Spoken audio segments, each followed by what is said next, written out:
ఓం సాయిరాం. బాబా భక్తులందరికీ కూడా నమస్కారం అండి. అందరూ కూడా సుఖంగా సంతోషంగా ఎప్పుడూ కూడా ఆనందంగా ఉండాలి అని చెప్పి ఆ బాబాగారి తరపున నేను కూడా మనస్ఫూర్తిగా కోరుకుంటున్నాను. ఈరోజు బాబాగారు అందించే సందేశం ఏంటి అంటే కనుక, తల్లి, సగం వీడియో పూర్తయ్యే లోపే నువ్వు శుభవార్తను వింటావు. ఈరోజు ఈ వీడియో నీ కంట పడితే నిజంగా నీకు అదృష్టమే. మిస్ చేసుకుంటే మాత్రం చాలా వరకు నష్టపోతావమ్మా అని చెప్పి ఏదో తెలియని సందేశంతో బాబాగారు మన ముందుకు వచ్చారండి. మరి ఆ సందేశం ఏంటో మీరు పూర్తిగా వీడియోని చివరి వరకు చూస్తేనే అర్థమవుతుంది. ఎందుకంటే బాబాగారు ఏది చెప్పినా కూడా మన మంచి కోసమే, మన భవిష్యత్తు కోసమే. కాబట్టి వీడియోని చివరి వరకు వినండి. దానికంటే ముందు చాలామంది కూడా చెప్పుకోలేనటువంటి సమస్యలతోటి సతమతమైపోతూ వాటిని ఎలా తీర్చుకోవాలో తెలియక ఇబ్బంది పడిపోతూ ఉంటున్నారు. అటువంటి వారి కోసం శ్రీ షిరిడి సాయిబాబా ఆశీస్సులతో జ్యోతిష్యం చెప్పబడును గురూజీ శివరామరాజు గారు. Phone number 9959922552. మీరు ఇప్పటి వరకు ఎన్నో చోట్ల జ్యోతిష్యం చెప్పించుకొని మీరు ఆశించిన మార్పులు మీ జీవితాలలో జరగలేదని చెప్పి బాధపడి ఉంటారు. కానీ ఇక్కడ అస్సలు అలా జరగదండి. మీ సమస్యలు ఏవైతే ఉన్నాయో, ప్రేమ, పెళ్లి, ఉద్యోగం, రాజకీయం, సంతానం లేక ఇబ్బంది పడుతున్నా, భార్యాభర్తల మధ్య గొడవలున్నా, అప్పుల సమస్యలున్నా, శత్రువుల సమస్యలున్నా, అవేంటో మీరు గురువుగారికి వివరించి చెప్పినట్లయితే వాటికి తగిన పూజలు చేసి గురువుగారు మీకు రోజులలోనే పరిష్కారాన్ని చూపిస్తారు. గురువుగారు చెప్పింది చెప్పినట్లు 100కు 1000% జరుగుతుంది. నమ్మకంతో స్క్రీన్ మీద కనిపిస్తున్న నెంబర్కి అయితే కాంటాక్ట్ అవ్వండి. అంతేకాకుండా భార్యాభర్తల మధ్య వశీకరణ, స్త్రీ మరియు పురుషుల మధ్య వశీకరణ కూడా 100% జరుపబడును. మాకున్నటువంటి ఎన్నో రకాలైన సమస్యలు కూడా గురువుగారు చేసిన పూజల వల్ల అన్నీ తీరి ఈ రోజున మేము ఆనందంగా ఉంటున్నాము. అలాగే మీ జీవితాలలో కూడా జరగాలి అంటే వెంటనే ఈ నెంబర్కి కాంటాక్ట్ అవ్వండి. ఇక బాబాగారి యొక్క సందేశం ఏంటో ఇప్పుడు మనం తెలుసుకుందాం. తల్లి, నేను ఏ మాట చెప్పినా కూడా అది నీ మంచి కోసమే, నీ భవిష్యత్తు కోసమే. నీ భవిష్యత్తులో ఒక ప్రధాన పాత్ర వహించే మాటగా ఈ యొక్క సందేశం నీకు ఉపయోగపడుతుంది. అంతేకాకుండా నీకు మంచి చేయడం కోసం మాత్రమే తప్ప ఏ విధమైన చెడు అనేది నా సందేశం వల్ల నీకు కలగదు. నీకు జరగబోతున్న నష్టం నుంచి తప్పించుకోవడానికి ఉపయోగపడుతుందే తప్ప నిన్ను నష్టంలోకి నెట్టివేయడానికి నా సందేశం అనేది కాదు. కాబట్టి ఇప్పుడు నేను చెప్తున్న ఈ సందేశం కేవలం నీ యొక్క భవిష్యత్తుని ఒక బంగారు దారిలో పెట్టడానికి, నీకు ఈ వీడియో సగం పూర్తయ్యే లోపే ఒక శుభవార్త వినిపించడానికి, ఇది నీ కంట పడింది అంటే కనుక ఆ ఈశ్వరుని యొక్క అనుగ్రహంతో నీ కంట పడింది అన్నట్లుగా భావించి వీడియోని చివరి వరకు చూసే ప్రయత్నం చెయ్యి. బాబా ఏం చెప్తున్నారు, అసలు ఈ సందేశంలో ఉండే ఆంతర్యం ఏంటి అనేది నువ్వు పూర్తిగా తెలుసుకోవాలి అనుకుంటే ఇప్పుడు నేను చెప్పే ఈ చిన్న కథని జాగ్రత్తగా వినే ప్రయత్నం చెయ్యి. ఒక పల్లెటూరు, ఆ పల్లెటూరులో ఒక చిన్న కుటుంబం. ఆ చిన్న కుటుంబంలో భార్య, భర్త, ఒక్కగానొక్క కొడుకు. అయితే భార్యాభర్త ఇద్దరూ కూడా వ్యవసాయం చేసుకుంటూ వారి జీవితాన్ని గడుపుతూ ఉంటారు. ఆ వచ్చిన ఆదాయంతో తన కొడుకుని ఎంతో అల్లారు ముద్దుగా పెంచుకుంటారు. అయితే నేను చదువు లేక నా యొక్క పరిస్థితి ఇలా వ్యవసాయం చేసుకునే విధంగా తయారైంది, నేను పడిన కష్టం నా బిడ్డ పడకూడదు అన్న ఉద్దేశంతో ఆ తండ్రి ఆలోచించి ఆ పక్క ఊరిలో ఉన్న ఒక గురుకుల పాఠశాలలో ఆ బిడ్డను తీసుకొని వెళ్ళి చేరుస్తాడనమాట. గురుకుల పాఠశాల అంటే అప్పటి రోజుల్లో ఎంతో క్రమశిక్షణతోటి చదువుతో పాటుగా సమాజంలో ఎలా మెలగాలి, సమాజంలో మనుషులతోటి ఎలా ప్రవర్తించాలి, ఇంకా అనేక రకాలైన మంచి మాటలు తెలుపుతూ ఆ యొక్క విద్యకు ఎటువంటి డబ్బుని తీసుకోకుండా ఆ విద్యతో పాటు ఆహారాన్ని కూడా ఉచితంగా అందించేవారనమాట. అయితే అప్పటి రోజుల్లో ఆ విద్య కనీసం 7 సంవత్సరాలు చదవాల్సి వస్తుంది. అలా 7 సంవత్సరాలు చదివితే ఆ కాలంలో విద్య అనేది పూర్తయిపోతుందన్నమాట. ఆ యొక్క ఉద్దేశంతో ఆ తండ్రి తన బిడ్డను గురుకుల పాఠశాలలో చేర్పించి వెళ్తాడనమాట. అయితే ఆ గురుకుల పాఠశాలలోకి వెళ్ళిన తర్వాత ఆ బాబు ఆ తోటి విద్యార్థులందరినీ చూసి, నాకు కొత్త స్నేహితులు దొరికారు, నాకు కొత్త ప్రదేశంలో అడుగు పెట్టాను నేను అని చెప్పి జీవితాన్ని ఆనందంగా గడపడానికి, సంతోషంగా గడపడానికి ఒక దారి దొరికింది అని చెప్పి అనుకున్నాడే తప్ప, నేను ఇక్కడికి చదువుకోవడానికి వచ్చాను, మంచి విలువలు నేర్చుకోవడానికి వచ్చాను అని చెప్పి ఆ పిల్లవాడికి ఏమాత్రం కూడా తెలియదన్నమాట. అయితే తన తోటి విద్యార్థులందరూ కూడా ఉపాధ్యాయులు చెప్తుంటే శ్రద్ధగా విని చక్కగా చదువుకొని మంచి మార్కులు తెచ్చుకునేవారు. అలాగే ఈ అబ్బాయి మాత్రం అక్షరం ముక్క కూడా నేర్చుకునేవాడు కాదు. తన స్కూల్లో అంటే తన యొక్క పాఠశాలలో ఉపాధ్యాయులందరూ కూడా, అరే నువ్వు సరిగ్గా చదవట్లేదు, మీ అమ్మ నాన్న నిన్ను ఇక్కడ చదువుతావు అన్న ఉద్దేశంతో చేర్పించారు కదా, నువ్వు చదువుకోపోతే ఎలా చెప్పు అని చెప్పి కూర్చోబెట్టి చదువు యొక్క గొప్పతనాన్ని, విలువను ఎంతగా నేర్పించినా కూడా ఆ పిల్లవాడి బుర్రకు అస్సలు ఎక్కేవే కాదనమాట. ఎప్పుడూ కూడా చదువుని ఆటకాయితనంగానే తీసుకునేవాడు. అలాగే తనతో పాటు ఉన్న తోటి విద్యార్థులు ఎవరైతే ఉన్నారో, అంటే సెకండ్ క్లాస్కి ప్రమోషన్ అవుతాం, థర్డ్ క్లాస్కి ప్రమోషన్ అవుతాం, 4వ తరగతికి వెళ్ళిపోవడం, 5వ తరగతికి వెళ్ళిపోవడం ఇలా జరుగుతూ ఉండేది. ఈ పిల్లోడు మాత్రం ప్రతి సంవత్సరం కూడా తప్పుతూ మళ్ళీ ఆ యొక్క సంవత్సరంలో ఎలాగోలా నెట్టుకుంటా వెళ్తే మళ్ళీ 2వ సంవత్సరంలో తప్పడం, మళ్ళీ 3వ సంవత్సరంలో తప్పడం, మళ్ళీ వెనక్కి రావడం, వెనక్కి వచ్చి మళ్ళీ కూర్చోబెట్టి మొదటి తరగతిలోనే కూర్చోబెట్టేవారనమాట. ఇలా కొనసాగుతూ ఉందన్నమాట. ఇలా దాదాపుగా 5-6 సంవత్సరాలు గడిచిపోయాయి. ఇలా గడిచిపోయిన తర్వాత ఒకరోజు ఉపాధ్యాయుడి కంటే ఈ అబ్బాయికి చదువు చెప్పే గురువు ఈ అబ్బాయిని పిలిచి, అరే నువ్వు ఏ ఉద్దేశంతో ఇక్కడికి వచ్చావో నాకైతే తెలీదు, కానీ మీ అమ్మ నాన్న మాత్రం నిన్ను మంచిగా చదువుకున్న అబ్బాయిగా తీర్చిదిద్దామని చెప్పి నా దగ్గర చేర్చారు. కానీ నువ్వు ఈ చదువుకు పనికి రావు, నువ్వు చదువుకునే ఆ యొక్క బుర్ర నీలో లేదు. కాబట్టి ఇప్పటి వరకు ఎన్నో చెప్పాము నీకు, ఎన్నో మంచి మాటలు నేర్పించాం, ఎన్నో రకాలుగా నీలో మార్పు తెచ్చే ప్రయత్నం చేశాం, అయినా కూడా నీలో కొంచెం కూడా మార్పు అనేదే రాలేదు. కాబట్టి నువ్వు ఈ యొక్క గురుకుల పాఠశాలను వదిలిపెట్టి మీ ఇంటికి ఇక వెళ్ళిపోవచ్చు అని చెప్పి చెప్తారనమాట. అప్పుడు అబ్బాయి, వద్దు గురువుగారు, మా నాన్నగారు తిడతారు వెళ్తే, నాకు అక్షరం ముక్క రాలేదు అని చెప్పి నేను ఒప్పుకుంటున్నాను, కానీ కష్టపడి చదువుతాను గురువుగారు, నాకు ఒక్క అవకాశాన్ని ఇప్పించండి గురువుగారు అని చెప్పి ఆ పిల్లవాడు బతిలాడుకుంటాడనమాట. అంటే ఇంటికి వెళ్తే మళ్ళీ వాళ్ళ నాన్న తంతాడేమో, వాళ్ళ అమ్మ తిడుతుందేమో అని చెప్పి భయంతో. అయితే లేదురా లేదు, అసలు ఆలోచించే ఇదే లేదు, అసలు ఒక సంవత్సరం కాకపోతే మరొక సంవత్సరం బాగుపడతామని చెప్పి చూస్తూ ఉన్నాము, దాదాపుగా 5-6 ఏళ్ళు భరించామంటే అది మామూలు విషయం కాదు, 5-6 సంవత్సరాలు నువ్వు ఈ గురుకుల పాఠశాలలో ఉన్నావనే కానీ కనీసం ఓనమాలు నేర్చుకోలేకపోయావు, నువ్వు చదివేదేంట్రా అసలు, నీకు రాని పని అది అని చెప్పి తల కొట్టుకొని మరీ బయటకు పంపించేసేసారు ఆ అబ్బాయిని ఆ యొక్క గురువులు. అయితే సరేనని చెప్పి ఏడ్చుకుంటాను, కాసేపు బాధపడతాను, నిజమే కదా గురువులు చెప్పింది, నాకు చదువు రాదు కదా, సరే చేసేదేముంది, ఇంటికి వెళ్ళిపోదాం, ఏదో పనులు చేసుకుంటా బ్రతుకుదామని చెప్పి నడుచుకుంటూ వెళ్తాడనమాట. ఆ రోజుల్లో బస్సులు కానీ ఆటోలు కానీ ఇవి ఏవి కూడా ఉండేవి కాదు.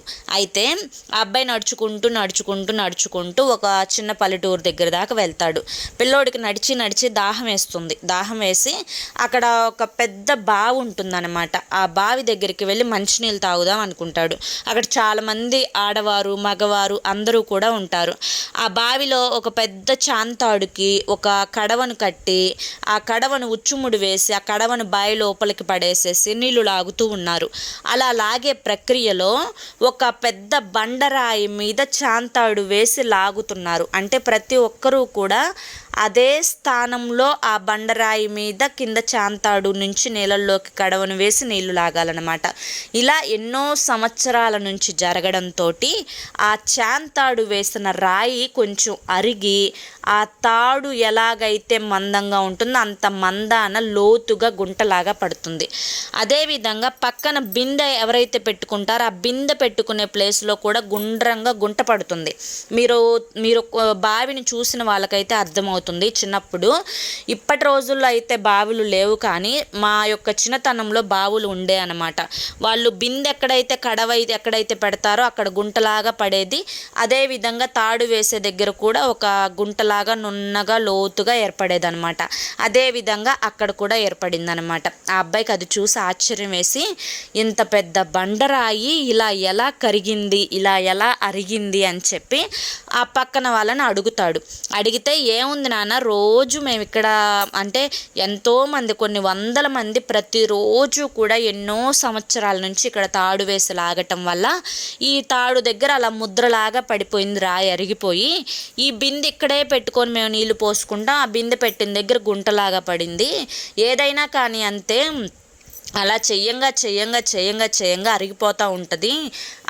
అంటే ఆ యొక్క సాధనతోటి ఏదైనా కానీ కొండరాయినైనా కూడా కరిగించవచ్చు అని చెప్పి అక్కడున్న పెద్దోళ్ళు అయితే చెప్తారనమాట. ఇక దాహం తీర్చుకుంటాడు ఆ పిల్లవాడు. ఎవరినో అడిగితే మంచినీళ్ళు పోస్తారు, చక్కగా నోటితోటి మంచినీళ్ళు తాగుతాడు చేయి పెట్టుకొని. ఈ విధంగా తాగిన తర్వాత ఆ యొక్క బండరాయే అరిగిపోయిందే, నేను మనిషిని, నా మనసు మారదా, నేను చదువుకోవాలి అని ధ్యాస పెట్టలేదు కాబట్టే నాకు ఇన్ని సంవత్సరాలు చదువు రాలేదు, అదే నేను ఇప్పుడు కష్టపడి చదువుకుంటే నాకు చదువు వస్తుంది కదా అని చెప్పి ఆలోచించుకొని ఆ పిల్లవాడు ఏం చేస్తాడు అంటే మళ్ళీ వెనక్కి తిరిగి గురుకుల పాఠశాలకు వెళ్తాడనమాట. వెళ్తే ఆ గురువు ఆశ్చర్యంగా చూస్తాడు. అరే నిన్ను ఇందాకే పంపించింది, మళ్ళీ వెనక్కి వచ్చేసావేంటి అని అంటే, లేదు గురువుగారు, నా మనస్సు మారింది, నేను చదువుకుంటాను, నాకు మీరు 7 సంవత్సరాలు భరించారు, నన్ను ఒక్క సంవత్సరం భరించండి నన్ను చాలు, ఈ సంవత్సరంలో ఈ 7 సంవత్సరాలలో నేను ఏదైతే వదిలానో విద్యను, మిస్ చేసుకున్నానో ఆ 7 సంవత్సరాల విద్యనంతా కూడా ఈ ఒక్క సంవత్సరంలో నాకు బోధించండి, నేను తప్పకుండా నేర్చుకుంటాను అని చెప్తాడనమాట. సరేరా, నీ అంతటికి నువ్వు వచ్చావు, ఎప్పుడైనా కానీ మనిషికి ఒకరు చెప్తే మారరు, ఆ విషయం మాకు తెలుసు, కానీ నువ్వు పిల్లవాడివి కాబట్టి ఎన్నో చెప్పి చూసావు, నువ్వు మారలేదు, కానీ ఇప్పటికీ నీ అంతటికి నువ్వు వచ్చావు, నువ్వు మారాను అని చెప్పి, ఇక అంతకు మించి మాకు కావాల్సింది ఏముంది, సరే అని చెప్పి ఆ పిల్లవాడికి ఆ రోజు నుంచి ఆ గురువు ఏమంటాడు అంటే, నేను 100% నేను ఇచ్చేది నీకు ఇస్తా, నేను విద్యను నేర్పిస్తా, నువ్వు 100% ఎఫర్ట్స్ పెట్టి నేర్చుకుంటావా అంటే నేర్చుకుంటాను గురువుగారు అని చెప్పి చెప్తాడు. సరే, నా వైపు నుంచి ఏ తప్పు జరగదు, నీ వైపు నుంచి కూడా నువ్వు అన్నమాట నిలబెట్టుకోవాలి అని చెప్పి ఇద్దరు ఒక ఒప్పందం మేరకు విద్యను అయితే ఆ రోజు నుంచి మొదలు పెడతారనమాట. ఆ పిల్లవాడు అన్నమాట ప్రకారమే 7 సంవత్సరాల చదువునంతా కూడా ఒక్క సంవత్సరంలోనే ముగించేస్తాడు. అసలు ఆ విద్యార్థుల పక్కన ఉన్న వాళ్ళు, ఆ గురువులు అందరూ కూడా ఆశ్చర్యపోతారు. ఏంటి అసలు ఓనమాలు రాని పిల్లవాడు ఇంత ఇదిగా చదువుతున్నాడేంటి, అసలు ఈ అబ్బాయికి ఇంత జ్ఞానం ఎక్కడి నుంచి వచ్చింది, ఇంత గుర్తింపు, అసలు ఏదైనా కానీ ఒకటి చదివాడు అంటే అలా గుర్తుండిపోతుంది ఆ పిల్లవాడికి, అసలు ఇంత జ్ఞాపక శక్తి ఎలా వచ్చింది అని చెప్పి ఆశ్చర్యపోతారనమాట. ఇక్కడతోటి కథ ముగుస్తుంది. ఆ అబ్బాయి తర్వాత ఎన్నో పుస్తకాలు రాస్తాడు, ఆ అబ్బాయి గురించి ఒక హిస్టరీనే ఉంది. అదే కాకుండా ఆ అబ్బాయి వాళ్ళ యొక్క ఊరిలో మంచి పేరు తెచ్చుకుంటాడు, ఇంకా 10 మంది విద్యార్థులను ఆ అబ్బాయి ద్వారా తయారు చేస్తాడు, ఒక టీచర్ అవుతాడు, గొప్పగా స్థిరపడిపోతాడు అనమాట. అబ్బాయి అస్సలు రాని అబ్బాయి ఒక్క నిర్ణయంతో తన మనసు మార్చుకుంటాడు. ఇక్కడితో కథ ముగుస్తుంది. కథ ద్వారా బాబాగారు చెప్పాలి అనుకుంటున్న నీతి ఏంటి అంటే కనుక, తల్లి, ఇప్పుడు నీకు పూర్తిగా అర్థమయ్యే ఉంటుంది. ఒక బండరాయి మీద వాళ్ళు చాంతాడు వేసి లాగితే ఆ బండరాయి అక్కడ ఎలా అరిగింది, ప్రతిరోజు కూడా అక్కడ ఒక సాధన అనేది జరుగుతూ ఉంది.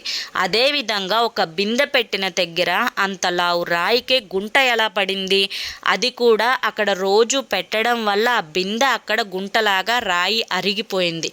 అలాగే నువ్వు చేస్తున్న పనిలో, నువ్వు ఏదైతే వృత్తిలో ఉన్నావో, ఉద్యోగంలో ఉన్నావో, లేదంటే లేదంటే ఇంకా ఏదన్నా బిజినెస్లో ఉన్నావో ఎక్కడ ఉన్నావో కానీ నువ్వు చేస్తున్న దానిలో నీకు నష్టం జరుగుతుంది, నాకు లాభాలు రావడం లేదు, నేను ఎంత చేసినా ఎంత కష్టపడినా ఉపయోగపడట్లేదు, నా సంపాదన నాకు రావటం లేదు, నేను ఆశించినంత రావట్లేదు అని చెప్పి నువ్వు కృంగిపోతూ ఉన్నావు. అయితే ఎంత పెద్ద బండరాయిని కూడా అరగతీసే శక్తి ఆ కొబ్బరి తాడుకే ఉంది. అటువంటిది నువ్వు సాధన చేస్తే సాధించలేనిది ఏదన్నా ఉంటుందా చెప్పు? ఎప్పుడైనా కానీ ఒక మనిషి తలుచుకుంటే కొంచెం ఆలస్యం అవ్వచ్చు, కానీ ఆలస్యమైనా కూడా తప్పకుండా ఆ మనిషి ఒక విజయాన్ని సాధిస్తాడు. అది కేవలం ఒక సాధన వల్ల మాత్రమే సాధ్యమవుతుంది. ఈరోజు నా వల్ల కాలేదు అని చెప్పి నువ్వు చేసే పనిని మధ్యలో వదిలిపెడితేనో లేదంటే కనుక దాని మీద పూర్తి శ్రద్ధను పోగొట్టుకుంటేనో నువ్వు ఆ పనిలో విజయాన్ని సాధించలేవు. కాబట్టి సాధన వలన సమకూరు పనులు అన్నట్లుగా నువ్వు ఏదైతే చేస్తున్నావో అందులో ఖచ్చితంగా నువ్వు సాధన చేసి తీరాల్సిందే.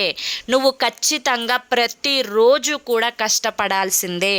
ఒకరోజు నీకు విజయం అందకపోయినా కానీ తరువాత నీకు విజయం అనేది వస్తూనే ఉంటుంది అని చెప్పి బాబాగారు ఈ యొక్క కథ ద్వారా మనకు, ఈ సందేశం ద్వారా మనకి మంచిగా ఒక ఆలోచన అనేది తెప్పించారు. అంటే ఒక జ్ఞానాన్ని అయితే బోధించారు. ఇక్కడే నువ్వు శుభవార్తను విన్నావు. ఏంటి అంటే కనుక బాబాగారు ఏం చెప్తున్నారు అంటే, బిడ్డ నువ్వు చేస్తున్న వృత్తిలోనో లేదంటే నువ్వు ఏ పని చేస్తున్నావో, ఉద్యోగం చేస్తున్నావో అందులో నువ్వు కొన్నాళ్ళు కష్టపడు, తప్పకుండా నేను నీకు విజయాన్ని అందిస్తాను. నువ్వు ఆలోచించి వెనకడుగు వేయకు, బాధపడి వెనకడుగు వేయకు. వెనకడుగు వేస్తే అడుగు దూరంలో ఉండే అదృష్టాన్ని నువ్వు మిస్ చేసుకున్నట్లు అవుతుంది. కాబట్టి నువ్వు ఇంకొంతకాలం కష్టపడి సాధన చేస్తే తప్పకుండా నువ్వు చేస్తున్న పనిలో నీకు విజయం అనేది అందుతుంది అని చెప్పి ఈ కథలో ఉండే ఆంతర్యం, బాబాగారు చెప్పాలి అనుకున్న మాటలో ఉండే ఆంతర్యం అన్నమాట. కాబట్టి ఖచ్చితంగా ఈ వీడియో అనేది మీ కంట పడింది అంటే కనుక మీ జీవితంలో ఈ రోజు నుంచి మేము వెనకడుగు వేస్తున్నామే, మాకు ఇది రావడం లేదే, ఇది నా వల్ల కాదు, ఇది నేను చెయ్యలేను అనని చెప్పి నిరాశ పడకుండా చేసే పని అందు కనుక కష్టపడి కనుక నువ్వు పని చేసినట్లయితే ఖచ్చితంగా అదృష్టం నీ కాళ్ళ ముందుకొచ్చి పడుతుంది. కాబట్టి నువ్వు ఈ యొక్క బాబాగారు చెప్పే సందేశాన్ని, ఈ యొక్క మాటను నీ చెవిన ఎక్కించుకొని నువ్వు కనుక సాధన చేయగలిగితే అదృష్టం నీ వెన్నంటే ఉంటుంది. ఇది కనుక నా వల్ల కాదు అని చెప్పి వదిలేసావు అంటే కనుక చాలా వరకు కూడా నష్టపోతావు అని చెప్పి బాబాగారి యొక్క మాటల్లో ఉండే ఆంతర్యం. మరి ఈరోజు ఈ సందేశం మీ అందరికీ కూడా నచ్చింది, అర్థమైంది అని చెప్పి అనుకుంటున్నాను. నచ్చింది, అర్థమైంది అని చెప్పి అనిపిస్తే ఈ వీడియోకి ఒక లైక్ ఇవ్వండి. లైక్ ఇచ్చిన వెంటనే హైప్ అని వస్తుంది, హైప్ ఇవ్వండి. మొదటిసారి మన సాయి పిలుపు ఛానల్లోకి వచ్చినట్లయితే మన ఛానల్ని సబ్స్క్రైబ్ చేసుకొని సపోర్ట్ చేయండి. రేపు మరొక మంచి వీడియోతోటి మళ్ళీ కలుసుకుందాం. అంతవరకు కూడా బాబాగారి యొక్క ఆశీస్సులు మీ మీద, మీ కుటుంబ సభ్యుల మీద ఎల్లకాలం ఉండాలి అని చెప్పి మనస్ఫూర్తిగా కోరుకుంటూ సర్వేజన సుఖినో భవంతు. ఓం సాయిరామ్.